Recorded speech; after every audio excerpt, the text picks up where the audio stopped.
Bienvenidos una vez más a nuestro canal de YouTube Purito Perú, igualito que tú. Damos inicio a nuestra secuencia de chismecitos de la farándula 2021.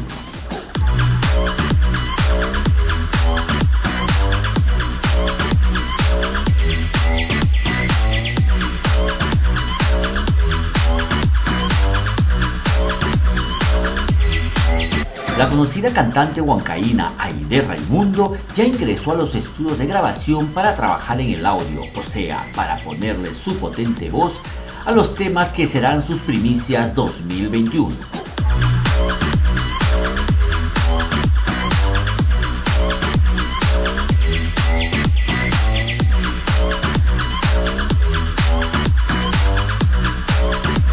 Purito Perú, que está en todos lados, tuvo acceso al audio de una de estas primicias, la misma que parece estar dedicada a los caballeros que tienen la mala costumbre de jugar con el corazón de las chicas. En palabras de la voz del amor, son para todas las bashuras. Creíste que si te casabas, mis ojos por ti llorarían.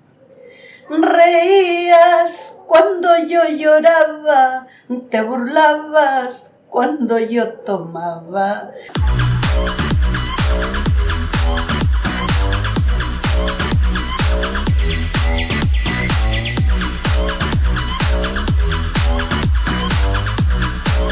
Disfruta de Rata de Dos Patas, una hermosa tunantada que próximamente la cantante natural de Quichuay, hermoso pueblo situado en el Valle Azul de Huancayo, nos presentará con todo y videoclip.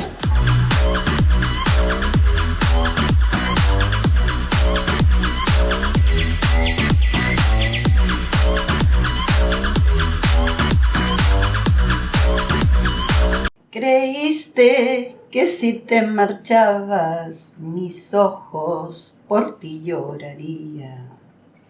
Creíste que si te casabas, mis ojos por ti llorarían. Reías cuando yo lloraba, te burlabas cuando yo tomaba.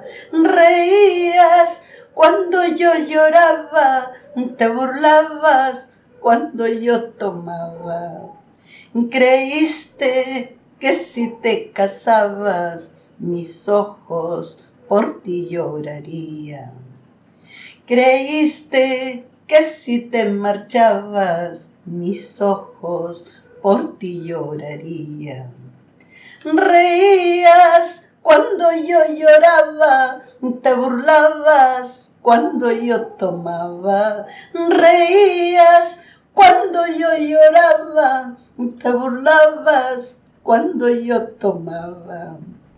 Luego de escuchar este audio, estamos seguros que ustedes coincidirán con nosotros al decir que Rata de Dos Patas será otro de los grandes éxitos que llevan el sello inconfundible de Aide Raimundo. Escuchemos lo que sigue. Maldito cetáceo borracho y perdido, pagarás lo que me has hecho. Rata de dos patas, voluble y basura, pagarás lo que me has hecho. Maldito cetáceo borracho y perdido, llorarás como he llorado. Rata de dos patas, voluble y basura, pagarás lo que me has hecho. ¡Ay, basura! Suscríbete, déjanos tu comentario y activa la campanita para más novedades. Soy Eduardo Chacón y espero que nos acompañen en un próximo video.